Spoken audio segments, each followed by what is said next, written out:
আসসালামু আলাইকুম, স্বাগত জানাচ্ছি আরটিভির সকালের সংবাদে। আপনাদের সঙ্গে আছি আমি ফারহিনা বিনতে ওমর।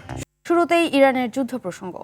ইরানের সর্বোচ্চ নেতা হিসেবে আয়াতুল্লাহ আলী খামেনির উত্তরসূরি ঘোষণা করেছে ইরান। বেশ কয়েকদিন ধরে আলোচনা চললেও রোববার আনুষ্ঠানিকভাবে খামেনি পুত্র মোস্তফা খামেনির ওপর দেশের সুপ্রিম লিডার হিসেবে দায়িত্বভার তুলে দেওয়া হয়। যদিও ইরানের সর্বোচ্চ নেতা নির্বাচনের সিদ্ধান্তে নাখোশ হয়েছে মার্কিন প্রেসিডেন্ট ডোনাল্ড ট্রাম্প। এদিকে দশম দিনে গড়িয়েছে ইরান, ইসরায়েল ও যুক্তরাষ্ট্রের সংঘাত। অব্যাহত রয়েছে হামলা পাল্টা হামলা। লেবাননেও হামলা অব্যাহত রেখেছে জায়নবাদীরা। ইমতিয়াজ আহমেদের রিপোর্ট। ইরানের সর্বোচ্চ নেতা হিসেবে দায়িত্ব নিতে যাচ্ছেন মোজতবা খামেনি। রোববার দেশটির প্রভাবশালী ধর্মীয় পরিষদ অ্যাসেম্বলি অব এক্সপার্ট তাকে এই পদে নির্বাচিত করে।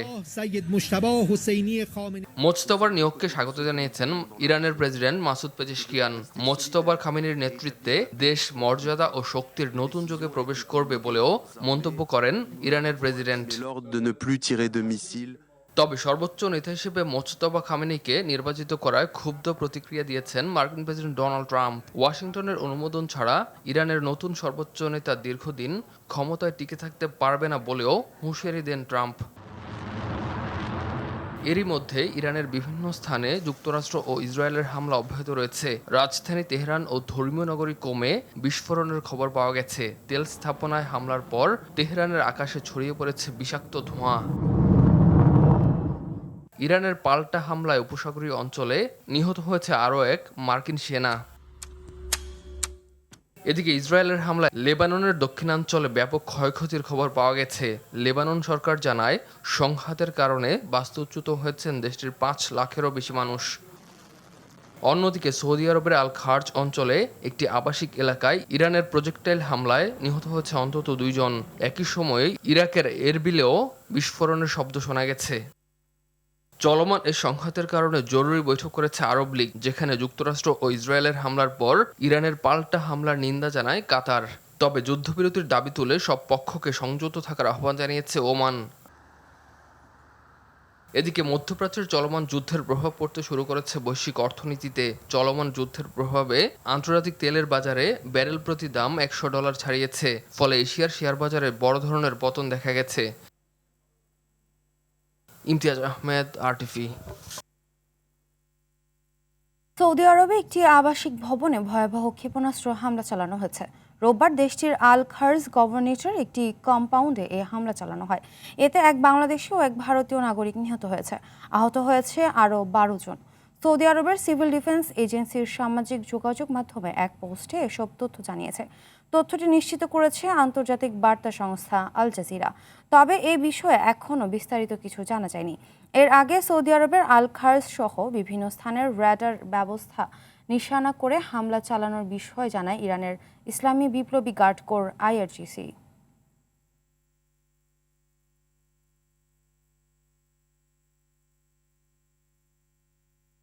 এদিকে সৌদি আরবে নিজ দূতাবাসের নন ইমার্জেন্সি কর্মকর্তা কর্মচারী এবং তাদের পরিবারের সদস্যদের দেশে ফিরে আসার নির্দেশ দিয়েছে যুক্তরাষ্ট্র। রোববার এর সংক্রান্ত নোটিশ জারি করেছে দেশটির পররাষ্ট্র মন্ত্রণালয়। তথ্যটি নিশ্চিত করেছে স্থানীয় সংবাদ মাধ্যম দ্য নিউ ইয়র্ক টাইমস। গত এক সপ্তাহের বেশি সময় ধরে সৌদিতে ইরানের একের পর এক ক্ষেপণাস্ত্র ও ড্রোন হামলার জেরে এই সিদ্ধান্ত নেওয়া হয়েছে বলে জানিয়েছে দেশটি।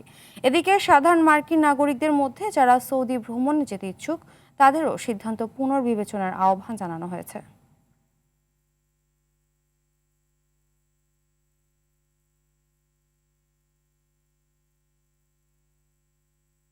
ফিরছি দেশের সংবাদে। মধ্যপ্রাচ্যে চলমান যুদ্ধ পরিস্থিতিতে বাংলাদেশের তেলের সংকট হতে পারে এমন আশঙ্কায় গেল কয়েকদিন হলো হুড়োহুড়ি চলছে তেলের পাম্পগুলোতে। প্রায় প্রতিটি পাম্পে দেখা যাচ্ছে ব্যক্তিগত গাড়ি ও মোটর সাইকেলের দীর্ঘ লাইন। যদিও সরকারের পক্ষ থেকে বলা হয়েছে দেশে কোনো তেলের সংকট নেই, তারপরও সাধারণ মানুষের আশঙ্কা হতে পারে তেলের সংকট। ফলে তেলের পাম্পগুলোতে তেল নিতে চলছে হুড়োহুড়ি। হুড়োহুড়ি সামলাতে না পেরে অনেক পাম্প বন্ধ রেখেছেন মালিকরা। এমন পরিস্থিতিতে সরকার রেশনিং পদ্ধতি চালু করে একটি মোটর সাইকেল দিনে সর্বোচ্চ 2 লিটার এবং ব্যক্তিগত গাড়ি দিনে সর্বোচ্চ 10 লিটার জ্বালানি তেল নিতে পারবে। এছাড়াও জিপ এবং মাইক্রোবাস দিনে 20 থেকে 25 লিটার, পিকআপ ও লোকাল বাস দিনে 70 থেকে 80 লিটার ডিজেল নিতে পারবে। অন্যদিকে দূরপাল্লার বাস, ট্রাক, কাভার্ড ভ্যান বা কন্টেইনার ট্রাক দৈনিক 200 থেকে 220 লিটার পর্যন্ত জ্বালানি তেল সংগ্রহ করতে পারবে।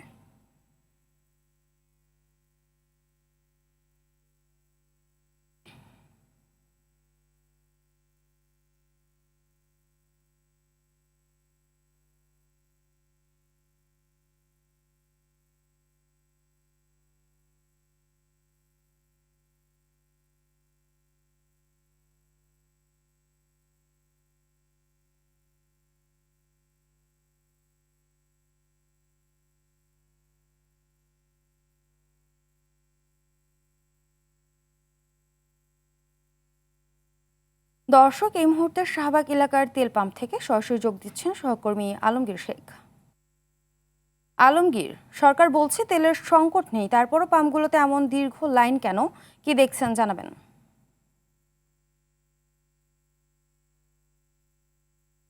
আমি এই মুহূর্তে দাঁড়িয়ে আছি শাহবাগ এলাকার একটি পেট্রোল পাম্পে। আপনি যেমনটি দেখতে পাচ্ছেন, আমার ঠিক পেছনেই রয়েছে তেল নিতে আসা মোটরসাইকেল এবং মালিকানাধীন প্রাইভেট কারের দীর্ঘ সিরিয়াল। আমরা এখানে কথা বলে যেটি জানতে পেরেছি, চালকদের অভিযোগ রয়েছে যে কর্তৃপক্ষ থেকে বারবার বলা হলেও মজুদ আছে, এটি বলার পরেও তারা পেট্রোল পাম্পগুলোতে আসলে দীর্ঘ সিরিয়ালের পরে কিছু প্রয়োজনের তুলনায় খুবই সামান্য তেল পাচ্ছেন। এবং আমরা বিভিন্ন পেট্রোল পাম্প ঘুরে যেটি দেখতে পেরেছি যে অধিকাংশ পেট্রোল পাম্পগুলো এখনও বন্ধ রয়েছে, যে কারণে আসলে অন্যান্য চালু থাকা পেট্রোল পাম্পগুলোতে চাপ বেড়েছে এবং বেশ চালকরা এখানেই ভিড় করছে। এবং বাংলাদেশ পেট্রোলিয়াম কর্পোরেশন থেকে ভবিষ্যতের কথা চিন্তা করে মোটরসাইকেলগুলোতে 2 লিটার এবং অন্যান্য প্রাইভেট কারে 10 লিটার বা এর বড় গাড়িতে সর্বোচ্চ 20 থেকে 25 লিটার পেট্রোল বা অকটেনের কথা বলা হয়েছে, নির্ধারণ করে দেওয়া হয়েছে। আপনি যেমনটি জানেন যে গতকাল বাংলাদেশে প্রায় 4.5 লাখ টন তেল এবং গ্যাস এসেছে এবং বাংলাদেশ পেট্রোলিয়াম কর্পোরেশন থেকে বলা হয়েছে প্রায় 15 দিনের পেট্রোল অকটেন মজুদ রয়েছে এবং 1,61,000 টন মজুদ রয়েছে। কিন্তু এখানে চালকরা যেটা অভিযোগ করছেন যে আসলে এখানে চালকদের সাথে আমরা কথা বলে যে জানতে পেরেছি যে আসলে তারা বারবার এখানে বলা হলেও যে মজুদ আছে বলা হলেও তারা যখন এই পেট্রোল পাম্পগুলোতে আসে সেখান থেকে আসলে পেট্রোল দেওয়া হচ্ছে না বা অকটেন দেওয়া হচ্ছে না। অর্থাৎ তাদের আরও একটি অভিযোগ, তারা যেটা আপনাদেরকে জানিয়েছেন যে আসলে এই মজুদগুলো কি শুধুই কাগজ কলমে নাকি আসলে বাস্তবে কোনো মজুদ আছেন। যদি বাস্তবে মজুদ থেকে থাকে তাহলে তারা পেট্রোল পাম্পগুলোতে পেট্রোল পাচ্ছেন না কেন, এইরকম অভিযোগ আসলে আমরা চালকদের কাছ থেকে শুনতে পেরেছি। এছাড়া অন্যান্য দিনে গতকালকে, তবে আমরা এইখানে যেটা দেখেছি গতকালকের তুলনায় একটু চাপ কিছুটা কম ছিল, যে এখন পর্যন্ত শাহবাগে পেট্রোল পাম্প থেকে আমার কাছে এই ছিল সর্বশেষ। ধন্যবাদ। এদিকে সারা দেশের অধিকাংশ জ্বালানি তেলের পাম্পগুলোতে গত রাত থেকে তেল বেচাকেনা বন্ধ করে দেওয়ার অভিযোগ উঠেছে কর্তৃপক্ষের বিরুদ্ধে। সকাল বিভিন্ন জেলার তেলের পাম্পগুলোতে অকটেন দিতে দেখা গেলেও ডিজেল দেওয়া বন্ধ করে দেওয়া হয়েছে। এতে চরম ভোগান্তিতে স্থানীয় পরিবহন ও দূরপাল্লার যানবাহনের চালকেরা। অভিযোগ রয়েছে, তেল মজুদ থাকলেও দাম বেশি পাওয়ার আশায় বন্ধ করে রাখা হয়েছে এই পাম্পগুলোতে। এদিকে স্থানীয় প্রশাসন মনিটরিং করলেও মানছেন না পাম্প কর্তৃপক্ষ।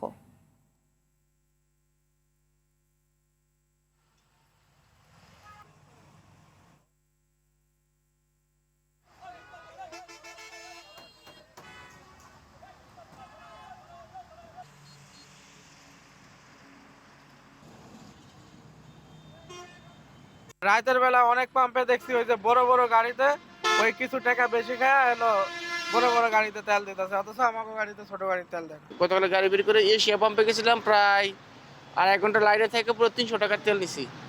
মানে কি পরিমাণ যে কষ্ট আর ভোগান্তিতে আছে এটা শুধুমাত্র আমরাই জানি। তেলের ক্রাইসিস ডিপো থেকে দেশে কম, এখন যে তেল দিছে আমাদের যা ছিল স্টকে শেষ হয়ে গেছে, এখন অকটেন পেট্রোল আছে যেটা আছে আমরা ওইটা দিচ্ছি। দর্শক, গাজীপুরের কালিয়াকৈর থেকে সরাসরি যুক্ত হচ্ছেন সহকর্মী কামাল হোসেন বিপ্লব। কামাল, জ্বালানি তেল মজুদ রাখার যে অভিযোগ উঠেছে তার কি কোনো প্রমাণ পাওয়া গেছে? এছাড়া মনিটরিং এর পরেও পাম্প কর্তৃপক্ষের নিয়ম না মানার কারণ কি দেখছেন?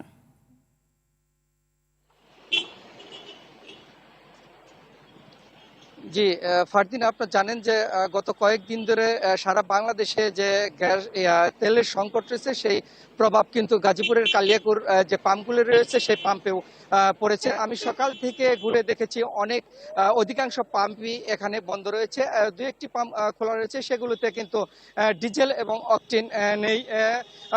অকটেন থাকলেও ডিজেল এবং পেট্রোল নেই, যার ফলে অকটেন নেওয়ার জন্য যে মোটরসাইকেল রয়েছে সেগুলো কিন্তু লাইন সারিবদ্ধ রয়েছে। আমি এই মুহূর্তে দাঁড়িয়ে আছি গাজীপুরের কালিয়াকুরের পল্লী বিদ্যুৎ চন্দ্রা পল্লী বিদ্যুৎ এলাকায় স্বপ্ন ফিলিং স্টেশন সামনে। আপনি দেখতেই পাচ্ছেন যে আমার পিছনে কিন্তু মোটরসাইকেলের দীর্ঘ লাইন রয়েছে। তারা ঘন্টার পর ঘন্টা অপেক্ষা করে তারা কিন্তু তেল নিচ্ছে। তবে অভিযোগ রয়েছে, যাত্রীরা যেমনটি অভিযোগ করেছেন যে মজুদ রয়েছে, তারপরেও তাদেরকে ডিজেল বা পেট্রোল দেওয়া হচ্ছে না। এদিকে প্রশাসনের সাথে কথা বলেছি, তারা বলছেন যে দিনরাত তদারকি করছেন এবং যদি নির্দিষ্ট কোনো পাম্পে তেল দিচ্ছে না বা মজুদ রেখেছে এরকম যদি অভিযোগ পায় তাহলে তারা কিন্তু ব্যবস্থা গ্রহণ করবেন। এই ছিল কালিয়াকুরের গাজীপুর থেকে পাম্পগুলোর তেল সংকট নিয়ে সর্বশেষ খবর। ফারদিনা। ধন্যবাদ। চট্টগ্রামের সন্ত্রাসীদের অভয়ারণ্য জঙ্গল সলিমপুরে আইন শৃঙ্খলা রক্ষাকারী বাহিনীর অভিযান চলছে। প্রায় ১৫০০-এর বেশি সদস্যকে নিয়ে ভোর ৫টা থেকে শুরু হওয়া এই অভিযান এখনও চলছে।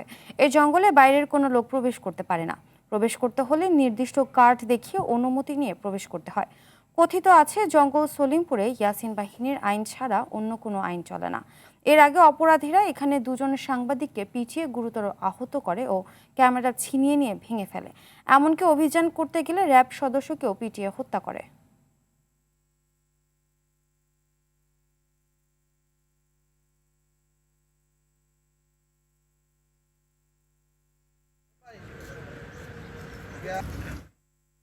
চট্টগ্রামের জঙ্গল সলিমপুর এলাকার অভিযান থেকে সরাসরি যুক্ত হচ্ছেন সহকর্মী সাইফুল মাহমুদ। সাইফুল, জঙ্গল সলিমপুরে অভিযানের সর্বশেষ কি তথ্য আছে জানাবেন? জি ফারহিনা, আসলে যেমনটি বলেছেন আমি একটু বলে থাকি, আসলে এই সীতাকুণ্ডের জঙ্গল সলিমপুর এলাকাটি কিন্তু একটি রাজ্যের মধ্যে কিন্তু আরেকটি রাজ্য বলা চলে। এখানে যারা বসবাস করে তারা প্রত্যেকেই কিন্তু আসলে এখানে কার্ড, এদের যেই সন্ত্রাসী বাহিনীগুলো আছে তাদের পাস কার্ড দেখিয়ে ভিতরে প্রবেশ করতে হয়। এর বাইরে কিন্তু কেউ কিন্তু আসলে প্রবেশ করার কোনো সুযোগ নাই এবং এখানে কেউ আসলে কিংবা কোনো গণমাধ্যম কর্মী কিংবা বাইরের কেউ আসলে সাথে সাথে ভিতরে তাদের কাছে খবর চলে যায়। এরপরে আসলে যিনি যাবেন তাকে কিন্তু বিভিন্নভাবে জেরা করা হয়। তিনি কেন গেলেন, কেন আসলেন এখানে, তাকে কিন্তু বিভিন্নভাবে জেরা করা হয়।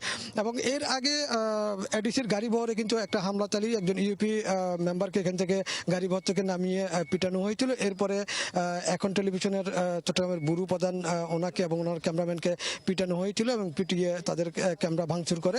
এরপর পরেই 19শে জানুয়ারি র্যাব সদস্য এক সন্ত্রাসী ধরতে আসলে সেখানে র্যাব সদস্যকে পিটিয়ে কিন্তু আহত করে। এরপরে উনি মেডিকেলে নিয়ে গেলে সেখানে তিনি মারা যান। কিন্তু এই আজকে কিন্তু ভোর 5টা থেকে যৌথ বাহিনীর অভিযান চলছে। এখানে প্রায় ১৫০০-এরও অধিক যৌথ বাহিনীর সদস্যরা এই অভিযানে অংশ নিয়েছেন এবং এই অভিযানটি সম্পূর্ণ নিয়ন্ত্রণ হচ্ছে সেন্ট্রাল থেকে এবং সেখানে কিন্তু ড্রোন দিয়ে তারা কিন্তু মনিটরিং করছেন কোথায় কী হচ্ছে। ভিতরে শুধুমাত্র একটি টেলিভিশন ক্যামেরাকে প্রবেশের সুযোগ দিয়েছে আর কাউকে কিন্তু ভিতরে প্রবেশ করতে দেয়নি। আমরা যারা অন্যান্য গণমাধ্যম কর্মীরা আছে তারা বাইরে কিন্তু অবস্থান করছে। তবে এই জায়গাটি কিন্তু বলা হয় আসলে বাংলাদেশের মধ্যে সন্ত্রাসীদের একটা অভয়ারণ্য। বাংলাদেশের যত জায়গায় সন্ত্রাসীরা কোনো না কোনো ঘটনা ঘটাবে এইখানে এসে কিন্তু আশ্রয় নিবে এবং এইখানে যিনি আছেন আসলে তিনি কিন্তু এগুলি নিয়ন্ত্রণ করতেছেন। ইয়াসিন বাহিনী তিনি নিয়ন্ত্রণ করতেছেন। তার বাইরে ছাড়া তার বাইরে কথার বাইরে কিন্তু অন্য কোনো কথা চলবে না এবং আজ সকাল থেকে কিন্তু আইনশৃঙ্খলা রক্ষাকারী বাহিনী কিন্তু খুব শক্ত অবস্থানে নিয়েছেন এবং যদি বলে থাকি আসলে ভিতরে যেই হাজার হাজার একর পাহাড় আছে সেই পাহাড়গুলো কিন্তু বিভিন্ন মানুষের কাছে কিন্তু আসলে বিক্রি করছে। সেই বিক্রির করার কারণে কিন্তু বিভিন্ন দিক থেকে আসলে নদীভাঙ্গা মানুষ এবং বস্তিবাসী মানুষ এখানে কিন্তু এসে অল্প দামে কিন্তু আসলে পাহাড় কিনে নিয়েছে, তাদের কাছ থেকে দখল সত্ত্ব কিনে নিয়েছে এবং দখল সত্ত্ব কিনে নেওয়ার পরে এখানে কিন্তু অবস্থান করছে। তবে আপনারা দেখতেছেন আসলে কিছু পুলিশ সদস্য এখান থেকে অভিযান পরিচালনা করে আসছে। তবে আমরা হয়তো বিস্তারিত আরও জানাতে পারবো অভিযান শেষে। যখন আমাদেরকে আইন শৃঙ্খলা রক্ষাকারী বাহিনী আসলে বিস্তারিত বলবে তখন আমরা হয়তো জানাতে পারবো। তবে একটা বিষয় জানিয়ে রাখি, সেটি হচ্ছে যে এখানে কিন্তু এর আগেও বেশ কয়েকবার আইন শৃঙ্খলা রক্ষাকারী বাহিনী অভিযান পরিচালনা করতে এসে কিন্তু বারবার ফেরত গেছে, তাদের কিন্তু অভিযান পরিচালনা করতে দেয় নেই। তবে আজকে কি হবে সেটা হয়তো আমরা পরবর্তীতে আপনাদেরকে আরও জানাতে পারবো বিস্তারিত। এই ছিল আমার কাছে অভিযান নিয়ে সর্বশেষ সংবাদ। ফারহিনা, ধন্যবাদ। এদিকে সশস্ত্র দস্যু বাহিনীর তৎপরতায় আবারও অশান্ত হয়ে উঠেছে সুন্দরবন। গত এক মাসে অর্ধশত জেলে মোয়াল ও পর্যটক অপহরণের শিকার হয়েছেন এই অঞ্চলে। গণ অভ্যুত্থানের সরকার পরিবর্তনের সুযোগে বনের গহীনে সক্রিয় হতে শুরু করে কয়েকটি গোষ্ঠী। 2018 সালে আত্মসমর্পণের পর দস্যুদের পুনরুত্থানে নিরাপত্তা নিয়ে আতঙ্কিত স্থানীয়রা। বাগেরহাটের মংলা থেকে মোহাম্মদ হাসিব সর্দারের পাঠানো তথ্যচিত্রে আরও জানাচ্ছেন আব্দুল হামিদ। সুন্দরবন জীববৈচিত্র্যের বিচিত্র নানা রূপের অঞ্চলটিতে আবারও দাপিয়ে বেড়াতে শুরু করেছে সশস্ত্র দস্যু বাহিনী। 2018 সালে 32টি বাহিনীর 350 সদস্য আত্মসমর্পণের পর দস্যুমুক্ত ঘোষণা করা বন এখন অচেনা। দুবলারচরের জেলেপল্লী ও সাগরে মাছ ধরতে গিয়ে প্রতিদিনই অপহরণের শিকার হচ্ছেন জেলেরা। দস্যুদের ডাকাতি, লুটপাট আর চাঁদাবাজিতে অসহায় হয়ে পড়েছে জেলে সহ মোংলার লোকালয়ের রিসোর্ট ব্যবসায়ী ও ঘুরতে আসা পর্যটকরা। 1,30,000 টাকা দিয়ে 4জন মানুষ ছাড়াই গেছে। টাকা পয়সা দাও, এইসব তা করে এই দিন আমরা জঙ্গলে যাইতে পারতেছি না। একদিন না যাইতে পারলে তো আমাকে না খাই থাকতে হয়। কেউ ঘরে কোনো বাজারও নাই, এখন এই অসহায় অবস্থায় আছে। বিগত সময়ে যেসব জলদস্যুরা আত্মসমর্পণ করেছিল তাদেরকে সঠিকভাবে হয়তো পুনর্বাসন করা হয়নি, সে কারণেও জলদস্যুরা আবার তাদের পুরনো পেশায় ফিরে যেতে পারে। গণঅভ্যুত্থান পরবর্তী অস্থিরতাকে ঢাল বানিয়ে আত্মসমর্পণ করা দস্যুরাই ফিরছে পুরনো পেশায়, যাদের মধ্যে বেশি শোনা যায় জাহাঙ্গীর, সুমন, শরীফ ও করিম বাহিনীর নাম। বাংলাদেশ নৌবাহিনী, কোস্টগার্ড, র্যাব এবং পুলিশ সুন্দরবনে যৌথ অভিযান আজকে থেকে শুরু করেছি। দস্যু নির্মূল করার আগ পর্যন্ত এই অভিযান চলমান থাকবে ইনশাআল্লাহ। পরিবেশ, বন ও জলবায়ু প্রতিমন্ত্রী বলছেন, দস্যুদের দমনে বিন্দুমাত্র ছাড় দেবে না সরকার। তাদের বিরুদ্ধে আমাদের সর্বাত্মক অবস্থান থাকবে এবং আমরা চেষ্টা করবো যে কোনো মূল্যে এই জলদস্যু বনদস্যুকে নির্মূল করার জন্য সুন্দরবন থেকে। পরিবেশবিদ ও অপরাধ বিশ্লেষকদের মতে পরিস্থিতি নিয়ন্ত্রণে শুধু দস্যুদের নয়, তাদের অর্থ ও অস্ত্রের যোগানদাতাদেরও খুঁজে বের করে কঠোর শাস্তির আওতায় আনতে হবে। আব্দুল হামিদ, RTV। মুন্সিগঞ্জের শ্রীনগর উপজেলার রুদ্রপাড়া এলাকায় আধিপত্য বিস্তারকে কেন্দ্র করে দুই পক্ষের সংঘর্ষ ও সশস্ত্র হামলার ঘটনায় গুলিবিদ্ধ সহ অন্তত 15 জন আহত হয়েছেন। রোববার রাতে এই ঘটনা ঘটে। ঘটনাস্থল থেকে ওয়াকিটকি ও লাইসেন্স করা আগ্নেয়াস্ত্র সহ কয়েকজনকে আটক করেছে পুলিশ। পুলিশ জানায় দীর্ঘদিন ধরে দুই গ্রুপের মধ্যে বিরোধ চলছিল। তবে ঘটনার দিন এক গ্রুপের লোকজন অন্য গ্রুপের লোকজনকে মারধর করেছে বলে অভিযোগ ওঠে।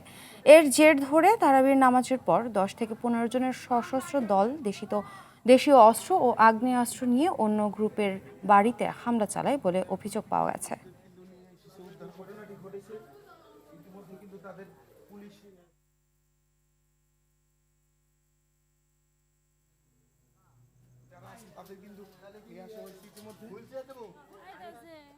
ঈদ কিংবা পুজোর মতো বড় উৎসব আসলেই সরব হয়ে ওঠে জাল নোটের কারবারিরা।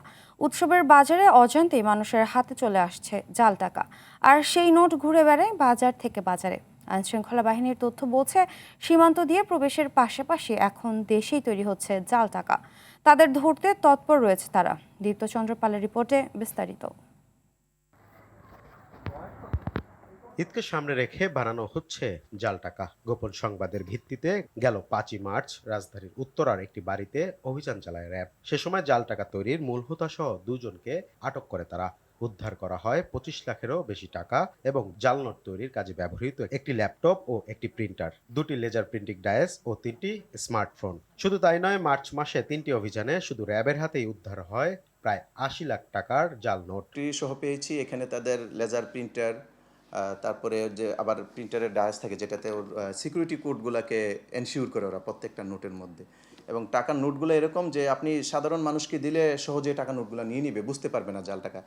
একমাত্র যেটা আমাদের চোখে এখন পর্যন্ত আসছে যে এটার কোয়ালিটি অফ পেপার, যে কাগজের মানটা, অরিজিনালেরটা তো সম্ভব না, সেটা আসেনি। আদার্স যে সিকিউরিটি ইয়েগুলা থাকে, ফিচারগুলা থাকে এক একটা নোটে, প্রত্যেকটা জিনিস ওর মধ্যে আছে। র্যাব জানায় AI এর মাধ্যমে জাল টাকা তৈরি শিখে জাল নোট তৈরি করত এই মেধাবী শিক্ষার্থীরা। সাধারণ মানুষকে টার্গেট করেই বাজারে ছড়িয়ে দেয় জাল নোট। ছিল ওরা 26 লক্ষ টাকা প্রিন্ট করেছিল। আমরা শুরুতে এদেরকে ধরে ফেলেছি, বাজারজাত করার আগে আমরা ওখানে পেয়েছি 25,02,500 টাকা। অল্প কিছু এরা বাজারজাত করতে পেরেছে, তার মধ্যে এই দুজনকে আমরা ওদের পুরো মেইন গ্রুপটাকে ধরে ফেলেছি। প্রতি বছর অভিযান আর গ্রেপ্তারের পরেও অদৃশ্য কারণে থামছেই না জাল নোট তৈরির কাজ। এমন প্রশ্নের উত্তরে র্যাব 3-এর উপ অধিনায়ক জানান, অপরাধী সবসময় আইনের চোখ ফাঁকি দিয়ে অপরাধ করার চেষ্টা করে। এদের মূল টার্গেটটাই থাকে বিভিন্ন উৎসব কেন্দ্রিক, লাইক এখন ঈদুল ফিতর আছে, এই সময়ে মানুষের নতুন টাকার প্রতি একটা চাহিদা থাকে, আবার অনেক বেশি কেনাকাটা, এই জন্য ট্রানজ্যাকশনটা খুব বেশি। আমরা কাজ করে যাচ্ছি, ইনশাল্লাহ প্রত্যেকটা অপরাধীকেই আমরা ধরে নিয়ে আসব। কোনো ক্রিমিনালের ইনশাল্লাহ শেষ রক্ষা হবে না। বিশেষজ্ঞদের মতে জাল টাকা সাধারণ মানুষকে ক্ষতিগ্রস্ত করার পাশাপাশি রাষ্ট্রের অর্থনীতিকে ভেতর থেকে দুর্বল করে দেয়। সচেতনতা আর দৃষ্টান্তমূলক আইনি পদক্ষেপই পারে জাল টাকার এই চক্র রুখে দিতে। দীপ্তিচন্দ্র পাল, RTV, ঢাকা। মেডিকেল ফিটনেস সনদের নামে লালমনিরহাট সিভিল সার্জন অফিসে প্রকাশ্যে চলছে ঘুষ বাণিজ্য। সরকারি প্রাথমিক বিদ্যালয়ের সহকারী শিক্ষক পদে সদ্য নিয়োগ পাওয়া প্রার্থীদের কাছ থেকে কোনো রসিদ ছাড়াই প্রকাশ্যে নেওয়া হচ্ছে অতিরিক্ত টাকা। প্রকাশ্যে এসব টাকা আদায় করা হলেও লিখিত অভিযোগ না পেলে ব্যবস্থা নিতে পারবেন না বলছেন সিভিল সার্জন। লালমনিরহাট প্রতিনিধি তন্ময় আহমেদ নয়নের পাঠানো তথ্যচিত্রে বিস্তারিত জানাচ্ছেন সাকিব আল হাসান। চাকরির চূড়ান্ত ধাপ হিসেবে মেডিকেল ফিটনেস সনদ সংগ্রহ করতে লালমনিরহাট সিভিল সার্জন অফিসে আসেন সরকারি প্রাথমিক বিদ্যালয়ে সহকারী শিক্ষক হিসেবে সদ্য নিয়োগ পাওয়া প্রার্থীরা। কিন্তু ওই দিন সনদপত্র না দিয়ে জানানো হয় পরদিন আসতে। পরদিন অফিসে আসলে জানানো হয় সনদ বাবদ প্রত্যেককে দিতে হবে অতিরিক্ত 200 টাকা। অভিযোগ উঠেছে অফিসের প্রধান সহকারী নারায়ণ চন্দ্র নিম্নপদস্থ কর্মচারী শাহিদকে দিয়ে পরীক্ষার্থীদের কাছ থেকে আদায় করছেন এসব টাকা। কোনো রসিদ ছাড়াই প্রকাশ্যে এভাবে একদিনে 235 জনের কাছ থেকে নেওয়া হয় প্রায় 2.5 লাখ টাকা। গতকালকে কাগজপত্র জমা দিয়ে গেছি, সেই কাগজপত্র হচ্ছে কালকে বললো যে হবে না, আজকে আসেন। আজকে আবার সকালে আসছি, কাগজপত্র জমা দিচ্ছি, সিগনেচার করে এখন বলেছে 200 টাকা দাও। আমি জিজ্ঞাসা করলাম আসলে আপনারা কিসের টাকা যাচ্ছেন? হ্যাঁ, তাদের বক্তব্য হচ্ছে যে আমরা এটা জাস্ট মিষ্টি খাওয়ার জন্য চাচ্ছি। চাপানের জন্য প্রার্থীরা স্বেচ্ছায় টাকা দিচ্ছেন বলছেন অফিস সহায়ক। না, এটা অনেক খুশি হিসাবে আর কি, আচ্ছা, খাওয়ার জন্য চা খাওয়ার জন্য এমনিতে আর খুশি হিসাবে নিচ্ছে। প্রার্থীরা স্বেচ্ছায় টাকা দিলে এটি ঘুষ নয় জানালেন অভিযুক্ত অফিস সহকারী নারায়ণ চন্দ্র সাহা। আমি তো কাউকে বিট ধরিস যে আমাকে এত দিতে হবে, 10 টাকা আমার 20 টাকা থাকে, এটা ঘুষ কি? এটা সোজা কথা। সিভিল সার্জনের কক্ষের সামনেই আদায় করা হচ্ছে এই টাকা, কিন্তু লিখিত অভিযোগ না পেলে ব্যবস্থা নিতে পারবেন না বলে জানালেন এই কর্মকর্তা। এখানে যে লেনদেন হয় এরকম লিখিত ডকুমেন্ট না থাকলে আমি তো ব্যবস্থা নিতে পারবো না। লিখিত ডকুমেন্ট দেন, আপনারা প্রমাণক দেন, আমি এটা তদন্ত সাপেক্ষে এটা ব্যবস্থা নিব। অনিয়মে জড়িতদের বিরুদ্ধে যথাযথ ব্যবস্থা নেওয়ার দাবি ভুক্তভোগীদের। সাকিব আল হাসান, RTV। দেশে বিদ্যুৎ সাশ্রয়ের ব্যতিক্রমী উদ্যোগ নিয়েছেন প্রধানমন্ত্রী তারেক রহমান। তার নির্দেশনায় সচিবালয়ের 1 নম্বর ভবনের 201 নম্বর কক্ষে 50% লাইট ও 50% শীতাতপ নিয়ন্ত্রণ যন্ত্র AC ব্যবহার করা হচ্ছে। একই সঙ্গে দিনের বেলায় প্রাকৃতিক আলো ব্যবহারের জন্য কক্ষের জানালার পর্দা খোলা রাখার নির্দেশ দেওয়া হয়েছে। ইতিমধ্যে সচিবালয়ের 1 নম্বর ভবনে প্রধানমন্ত্রীর 201 নম্বর কক্ষ সহ তার কার্যালয়ের সব কক্ষে এই নির্দেশনা বাস্তবায়ন করা হয়েছে। বিদ্যুৎ সাশ্রয়ের লক্ষ্যে প্রধানমন্ত্রী পর্যায়ক্রমে দেশের সরকারি, আধা সরকারি ও বেসরকারি অফিস, আদালত, শপিং মল, বাণিজ্যিক প্রতিষ্ঠান এবং বাসা বাড়িতে একই ধরনের উদ্যোগ বাস্তবায়নের আহ্বান জানিয়েছেন।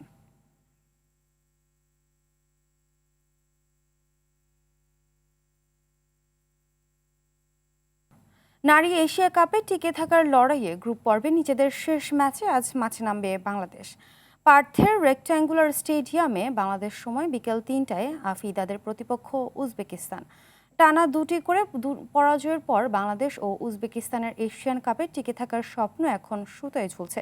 এশিয়া কাপ থেকে বিদায় হলে মৃত্যু হবে বিশ্বকাপ ও অলিম্পিক স্বপ্ন। আর তাই স্বপ্ন পূরণে 2 দলেরই চাওয়া একটি বড় জয়। আরও জানাচ্ছেন আতিকুল ইসলাম শাকিল। এশিয়া কাপে খেলতে যাওয়ার আগে বাংলাদেশের টার্গেট ছিল শক্তিশালী দুই প্রতিপক্ষ চীন ও উত্তর কোরিয়ার বিপক্ষে যথাসম্ভব কম গোল হজম করে উজবেকিস্তানের বিপক্ষে জয় তুলে নেয়া। তাতে গোল ব্যবধানে সেরা 8 থেকে কোয়ার্টারের সম্ভাবনা থাকবে বিশ্বকাপ ও অলিম্পিকে কোয়ালিফাই করারও। প্রথম দুই খেলায় মোট 7 গোলের বেশি না খাওয়ায় প্রাথমিক লক্ষ্য পূরণ হয়েছে বাংলাদেশের। তবে অন্য গ্রুপের সমীকরণ বলছে বাংলাদেশকে কোয়ার্টারে যেতে হলে জয় পেতে হবে বড় ব্যবধানে। তবে ম্যাচের পূর্বে এসব নিয়ে ভাবতে রাজি নয় বাংলাদেশ। কোচ মনে করেন সঠিকভাবেই খেলছে মেয়েরা। ধারাবাহিকতা ধরে রেখে শেষ ম্যাচেও ইতিবাচক খেলার লক্ষ্যই তার। উজবেকিস্তান শক্তিশালী, তাদের ভালো খেলোয়াড় আছে, তাদের খেলার ধরনও ভিন্ন। তবে আমাদের টেকনিক্যাল অ্যাবিলিটি ভালো। বল দখলে রেখে খেলতে পারলে আমরা এগিয়ে থাকব। বরাবরের মতো আমাদের নির্ভয়ে খেলতে হবে, সাহসের সাথে প্রতিপক্ষকে মোকাবেলা করতে হবে।